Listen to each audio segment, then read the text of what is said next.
Mari jemaat sekalian, kita menundukkan kepala, kita datang ke hadirat Tuhan. Allah yang Maha Kasih, Allah yang Maha Kuasa, Allah yang memelihara akan kehidupan kami. Kami bersyukur hari ini Tuhan, kami boleh merayakan hari Sabat Tuhan dengan beribadah kepadamu. Sekalipun mungkin kami tidak dapat datang ke rumah Tuhan, tetapi di rumah kami masing-masing ataupun di tempat kami masing-masing, kami masih boleh merasakan akan hadirat Tuhan.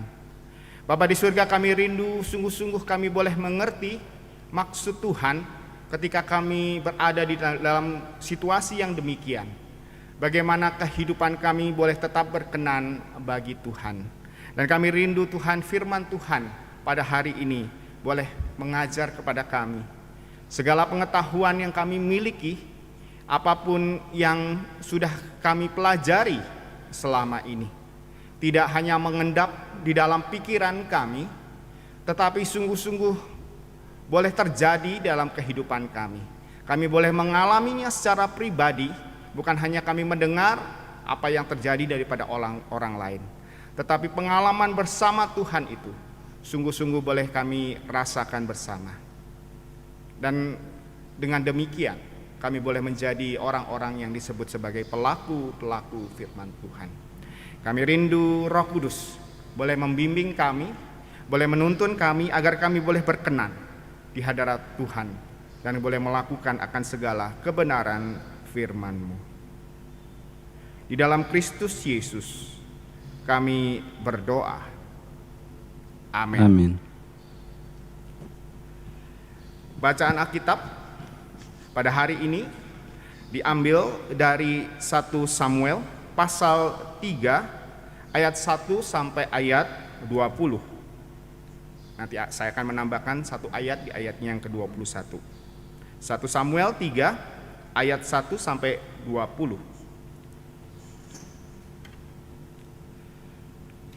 Samuel yang muda itu menjadi pelayan Tuhan di bawah pengawasan Eli. Pada masa itu firman Tuhan jarang, penglihatan pun tidak sering. Pada suatu hari, Eli yang matanya mulai kabur dan tidak dapat melihat dengan jelas, sedang berbaring di tempat tidurnya. Lampu rumah Allah belum lagi padam. Samuel telah tidur dalam bait suci Tuhan, tempat tabut Allah. Lalu Tuhan memanggil Samuel, Samuel, Samuel. Dan ia menjawab, "Ya Bapa." Lalu berlarilah ia kepada Elia serta katanya, "Ya Bapa, bukankah Bapa memanggil aku?" Tetapi Eli berkata, "Aku tidak memanggil, tidurlah kembali." Lalu pergilah ia tidur. Dan Tuhan memanggil Samuel sekali lagi. Samuel pun bangunlah, lalu pergi mendapatkan Eli serta berkata, "Ya Bapa, bukankah Bapa memanggil aku?" Tetapi Eli berkata, "Aku tidak memanggil, anakku, tidurlah kembali." Samuel belum mengenal Tuhan. Firman Tuhan belum pernah dinyatakan kepadanya. Dan Tuhan memanggil Samuel sekali lagi untuk ketiga kalinya. Ia pun bangunlah, lalu pergi mendapatkan Eli serta katanya, "Ya Bapa, bukankah Bapa memanggil aku?" Lalu mengertilah Eli bahwa Tuhanlah yang memanggil anak itu. Sebab itu berkatalah Eli kepada Samuel, "Pergilah tidur, dan apabila ia memanggil engkau, katakanlah, berbicaralah Tuhan, sebab hambamu ini mendengar." Maka pergilah Samuel dan tidurlah ia di tempat tidurnya. Lalu datanglah Tuhan berdiri di sana dan memanggil seperti yang sudah-sudah, "Samuel, Samuel." Dan Samuel menjawab, "Berbicaralah, sebab hambamu ini mendengar." Lalu berfirmanlah Tuhan kepada Samuel, "Ketahuilah, aku akan melakukan sesuatu di Israel, sehingga setiap orang yang mendengarnya akan bising kedua telinganya. Pada waktu itu aku akan menepati kepada Eli segala yang telah kufirmankan tentang keluarganya dari mula sampai akhir. Sebab telah kuberitahukan kepadanya bahwa aku akan menghukum keluarganya untuk selama-lamanya karena dosa yang diketahuinya, yakni bahwa anak-anaknya telah menghujat Allah, tetapi ia tidak memarahi mereka. Sebab itu, aku telah bersumpah kepada keluarga Eli bahwa dosa keluarga Eli takkan dihapuskan dengan korban sembelihan atau dengan korban sajian untuk selamanya." Samuel tidur sampai pagi.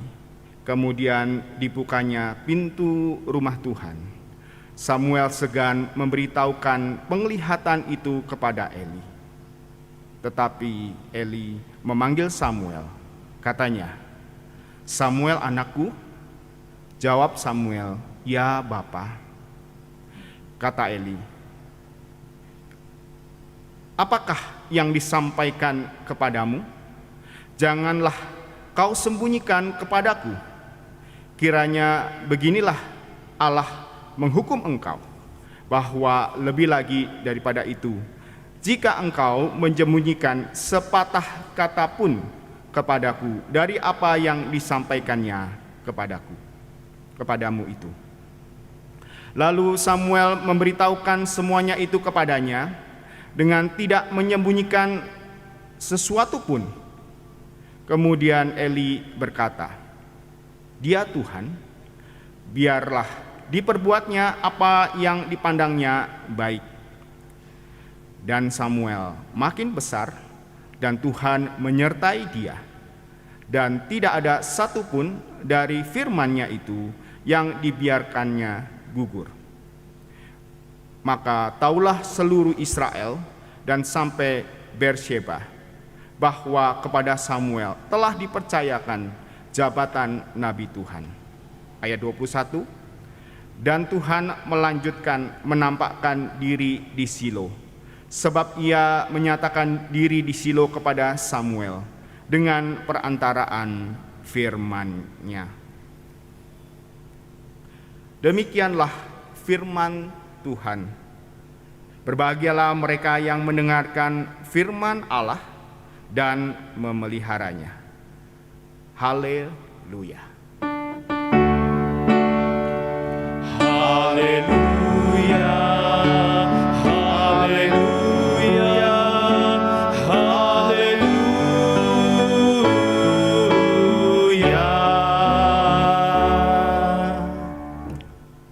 Shalom.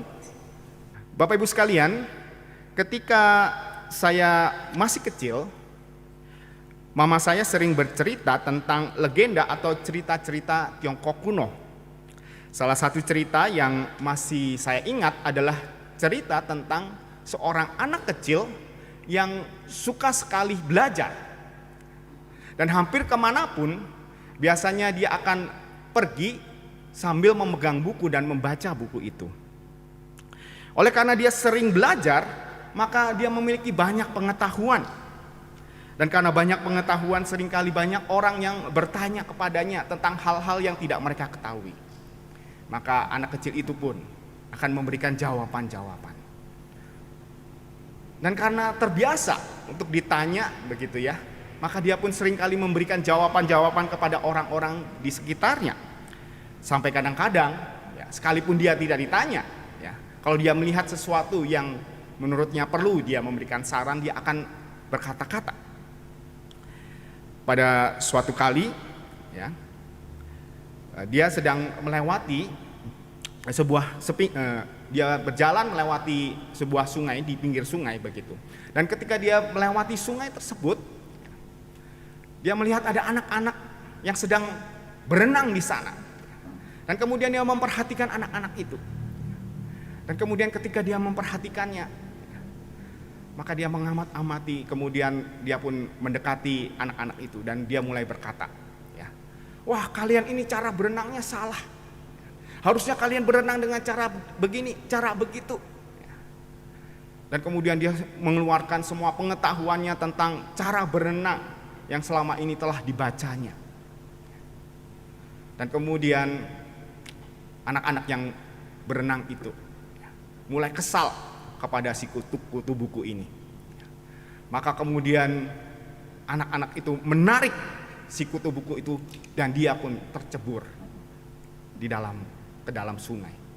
Dan ketika berada di dalam air, dia pun mencoba mempraktekkan semua teori yang selama ini dia ketahui.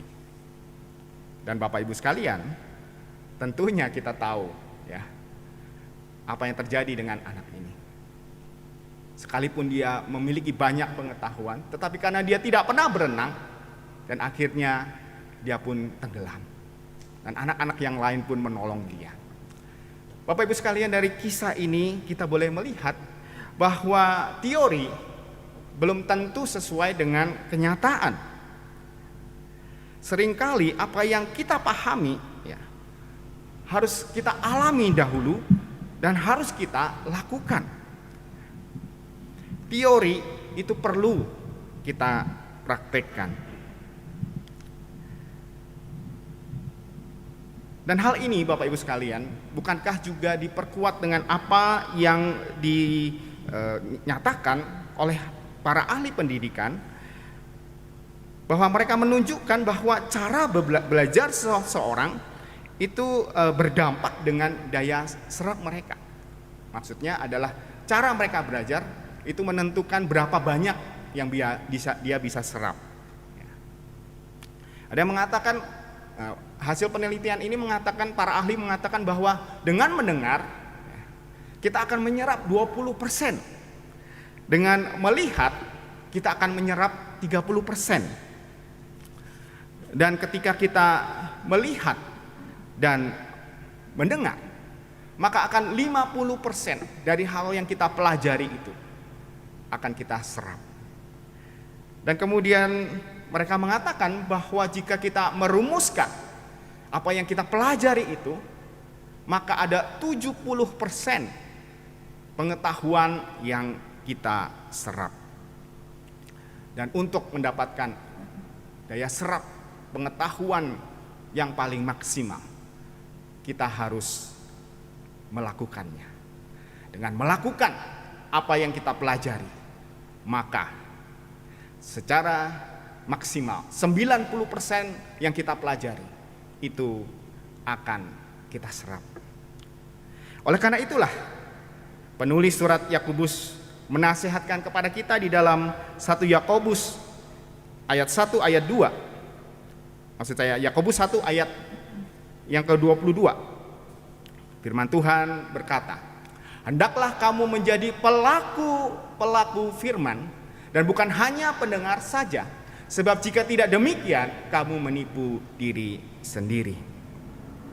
Maknanya adalah firman Tuhan tidak hanya kita pelajari, tetapi lebih daripada itu harus kita praktekkan dalam kehidupan kita sehari-hari.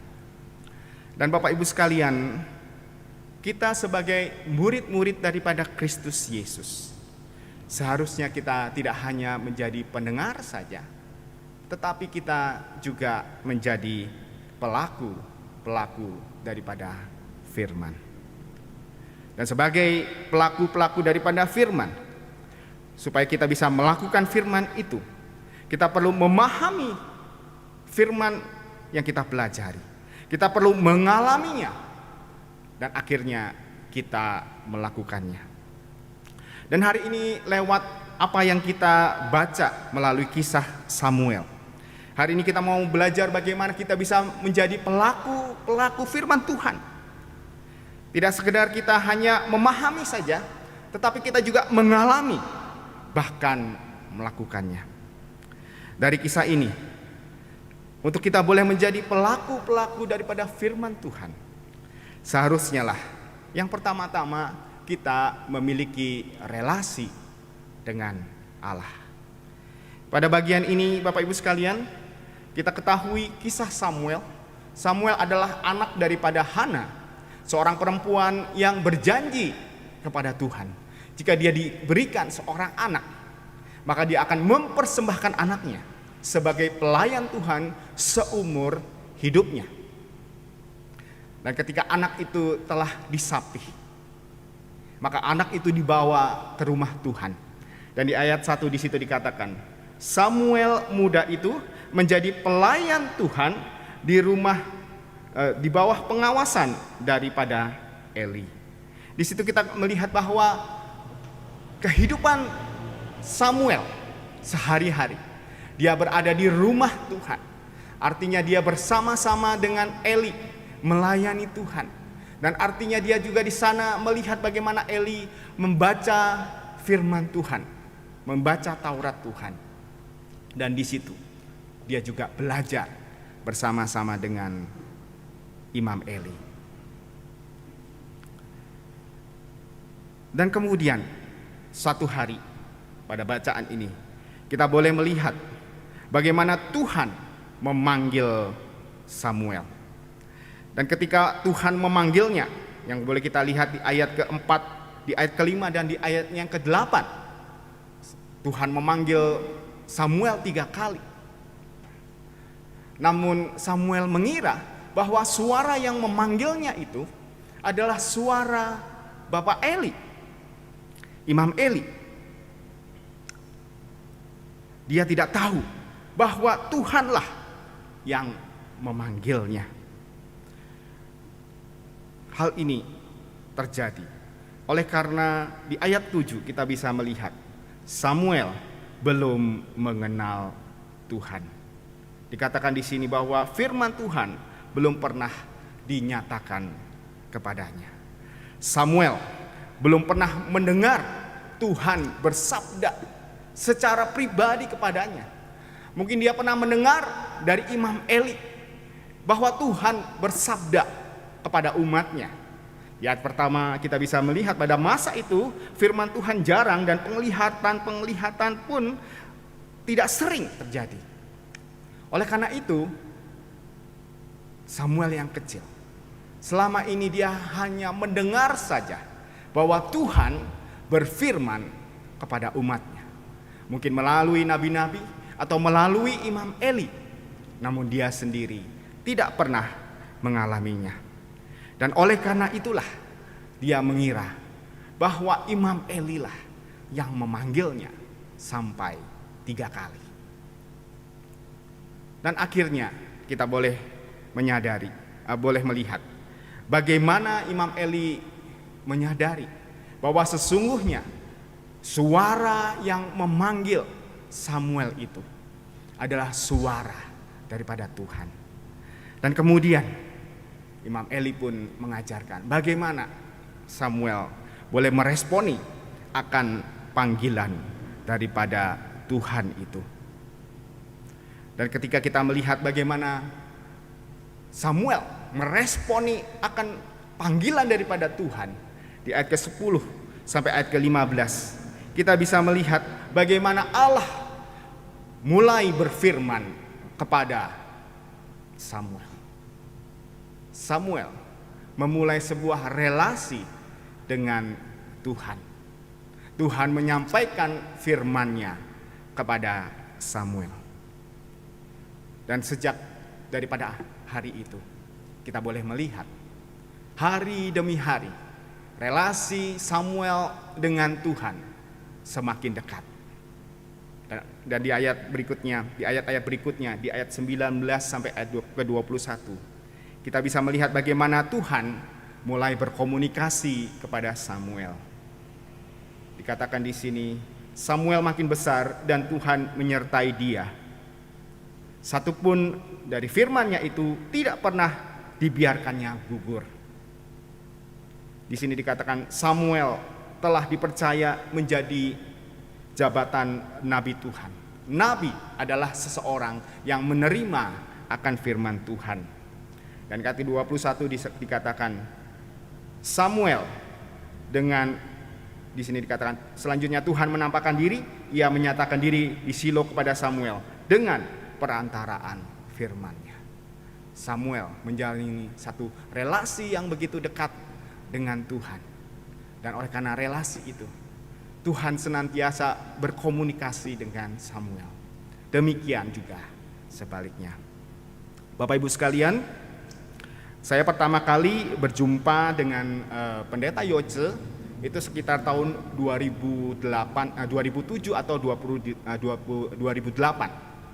Ketika itu beliau sedang berkhotbah di GKI Anugerah karena rekan-rekan dari BPK memakai aula daripada GKI Anugerah untuk tempat ibadah mereka.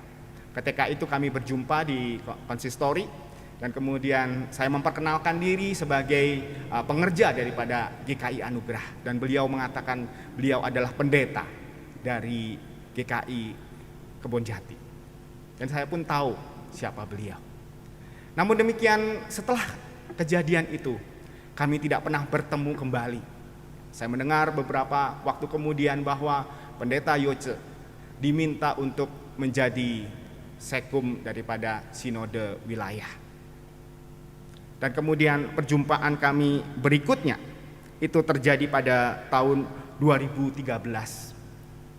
Ketika itu Pendeta Yoce diminta sebagai pemandu daripada percakapan gerejawi yang akan saya jalani ketika saya sedang menjadi seorang calon pendeta.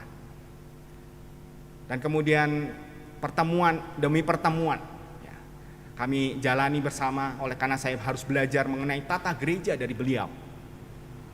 Dan kemudian sejak daripada pertemuan itu kami pun mulai bertukar nomor telepon. Dan akhirnya dengan pelayanan saya baik di klasis dan juga kemudian di sinode wilayah dan juga dengan pelayanan-pelayanan GKI lainnya, kami sering berkomunikasi. Ada kalanya saya menghubungi Pendeta Yoce, demikian juga sebaliknya. Dulu saya hanya mengenal Pendeta Yoce sebagai pendeta daripada GKI Kebonjati. Namun setelah kami saling mengenal, kami menjalin relasi dan akhirnya kami pun berkomunikasi. Hal ini juga terjadi dengan Samuel. Samuel mengalami Allah dan pengalaman perjumpaannya dengan Allah itu membuat dia hari lepas hari berhubungan dengan Allah, berelasi dengan Allah dan berkomunikasi dengan Allah. Bapak Ibu sekalian, saya tidak tahu berapa lama kita menjadi orang percaya. Berapa lama kita menjadi orang Kristen? Bagaimanakah relasi kita dengan Tuhan? Sudahkah kita mempunyai relasi dengan Allah? Adakah kita berkomunikasi dengan Tuhan yang sudah menciptakan kita, bahkan rela memberikan anaknya supaya kita mendapatkan keselamatan di dalam Dia? Adakah kita memanjatkan doa-doa kita, memanjatkan akan permohonan-permohonan kita kepada Dia, mencurahkan isi hati kita kepadanya? Dan sebaliknya, adakah kita rindu mengetahui maksud dan rencana Tuhan di dalam kehidupan kita dengan merenungkan akan firman-Nya siang dan malam? Bapak Ibu sekalian, dengan berkomunikasi dengan Allah, kita belajar untuk memahami apa maksud Allah di tengah-tengah kehidupan kita ini. Dan hal yang kedua yang kita pelajari daripada kisah Samuel, tidak hanya dia berelasi dengan Tuhan, tetapi lebih daripada itu, dia juga memberikan respon yang benar kepada Tuhan. Di dalam ayat yang kelima dan keenam, ketika Samuel mendengar suara yang memanggilnya, Samuel, Samuel, seketika dia memahami bahwa itu adalah Imam Eli. sebagai seorang anak kecil. Dengan segera dia bangun dan kemudian dia menghampiri Imam Eli. Dan dengan sopan dia bertanya, "Ya Bapak, adakah Bapak memanggil saya?" Sebuah respon yang luar biasa bagi saya. Bahkan sampai 3 kali Imam Eli memanggilnya dan dia memberikan respon yang sama. Dia menjawab dengan sopan kepada Imam Eli. Bisa saja Samuel mengabaikan akan suara itu. Kita boleh melihat bagaimana ketika itu dia sudah tidur. Dia beristirahat mungkin karena dia kelelahan setelah melayani sepanjang hari di rumah Tuhan. Namun ketika dia mendengar sebuah suara yang memanggil dia dan dia mengira itu Imam Eli, dia pergi menghampiri Imam Eli. Bahkan sampai 3 kali.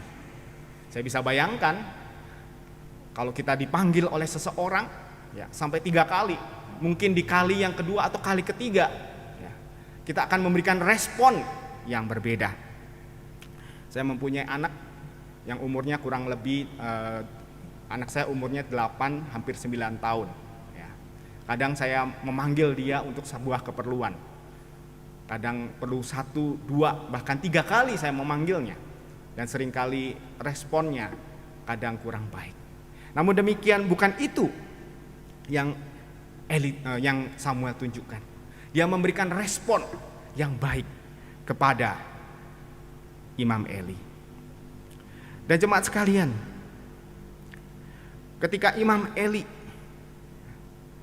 menyadari bahwa panggilan itu adalah panggilan daripada Tuhan, suara itu adalah suara Tuhan, dan Imam Eli mengajarkan kepada Samuel bagaimana menjawab akan panggilan Tuhan itu dengan mengatakan, "Berbicaralah Tuhan, sebab hambamu mendengar."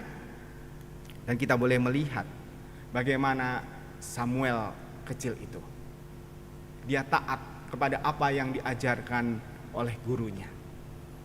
Ketika Tuhan kembali memanggil, "Samuel, Samuel," dia pun berkata, "Berbicaralah Tuhan, hambamu mendengar." Ada satu ketaatan yang ditunjukkan oleh Samuel. Dan kita juga boleh melihat keesokan harinya ketika Imam Eli bertanya tentang apa yang Tuhan firmankan kepadanya. Bagian ini di ayat ke-15 dikatakan, "Sesungguhnya Samuel segan untuk memberitahukan apa yang menjadi penglihatannya. Oleh karena dia tahu apa yang didengarnya dari Tuhan bukanlah sesuatu yang mengenakan." Namun demikian kita bisa melihat di ayatnya yang ke-18 dikatakan, Samuel memberitahukan semua itu kepadanya, kepada Imam Eli, dan tidak menyembunyikan sesuatu pun dari hadapannya. Samuel menyampaikan kebenaran, sekalipun kebenaran itu tidak mengenakan. Bapak Ibu sekalian, inilah yang Samuel responi. Dia merespon kepada Allah dengan taat kepada kehendak Allah. Walaupun apa yang didengarnya dari Tuhan tidak mengenakan baginya, sesuatu yang merupakan hukuman bagi keluarga daripada Imam Eli. Namun dia memberikan respon yang benar dengan menunjukkan ketaatannya. Yang menjadi pertanyaan bagi kita, adakah kita berespon dengan benar ketika kita belajar akan kebenaran firman Tuhan dan kita mulai memahami apa maksud daripada Tuhan? Adakah kita taat kepada kehendak Tuhan, melakukan apa yang Tuhan kehendaki, walaupun kadang apa yang Tuhan kehendaki itu tidak sesuai dengan apa yang kita inginkan, apa yang kita alami itu tidak seperti yang kita harapkan. Bapak Ibu sekalian, sepanjang 1 tahun ini kita mengalami masa-masa pandemi. Sudah banyak hal yang kita pelajari, baik sebelum maupun selama masa pandemi ini. Yang menjadi pertanyaan adalah bagaimana kita berelasi dengan Tuhan. Masihkah kita merasakan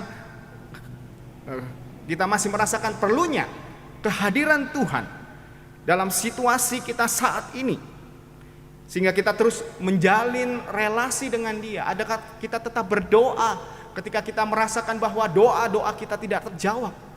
Adakah kita tetap membaca akan firman-Nya sekalipun kita merasakan bahwa Tuhan tidak memberikan jawaban melalui firman yang Dia berikan kepada kita? Dan bagaimanakah kita meresponi akan keadaan di sekitar kita? Apa yang menjadi respon kita? Adakah kita menjadi takut? Adakah kita menjadi khawatir dengan situasi yang tidak menentu ini? Sebagai orang-orang percaya, tentunya kita sudah banyak belajar firman Tuhan. Entah itu yang kita pelajari secara pribadi atau melalui firman Tuhan, melalui khotbah-khotbah yang kita dengarkan, renungan-renungan yang kita dengarkan melalui online.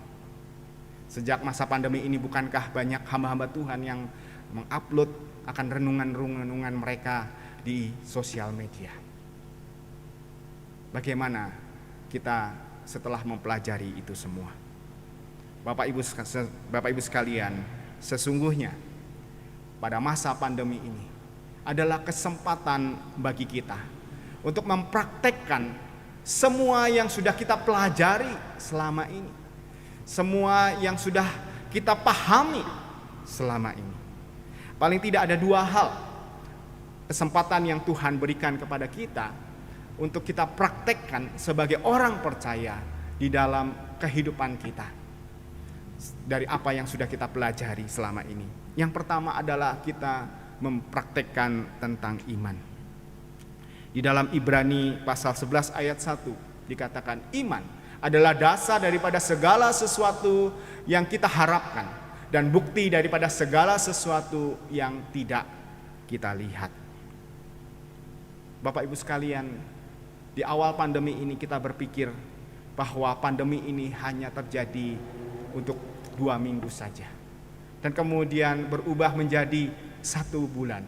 1 bulan menjadi 3 bulan. 3 bulan hampir 1 tahun. Dan pandemi ini pun belum berlalu dari kita. Dan kemudian kita memasuki tahun 2021. Kita sudah memasuki minggu yang ketiga pada minggu ini. Dan sampai saat ini kita pun belum tahu apakah keadaan kita pada hari ini akan lebih baik daripada tahun yang sebelumnya. Yang menjadi pertanyaan, adakah kita memiliki iman?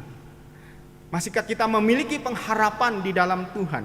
Meskipun kita tidak bisa melihat harapan itu pada saat ini di depan kita. Namun dengan mata iman kita, adakah kita mau mempelajarinya? Apakah kita mau memiliki harapan itu? Dapatkah kita melihat pengharapan itu? Dan hal yang kedua yang kita bisa praktekkan ialah kasih. 1 Yohanes pasal 4 ayat 20 mengatakan kepada kita, jika kita berkata, aku mengasihi Allah dan ia membenci saudaranya, maka ia adalah pendusta. Barang siapa tidak mengasihi saudaranya yang dilihatnya, tidak mungkin dia mengasihi Allah yang tidak dilihatnya.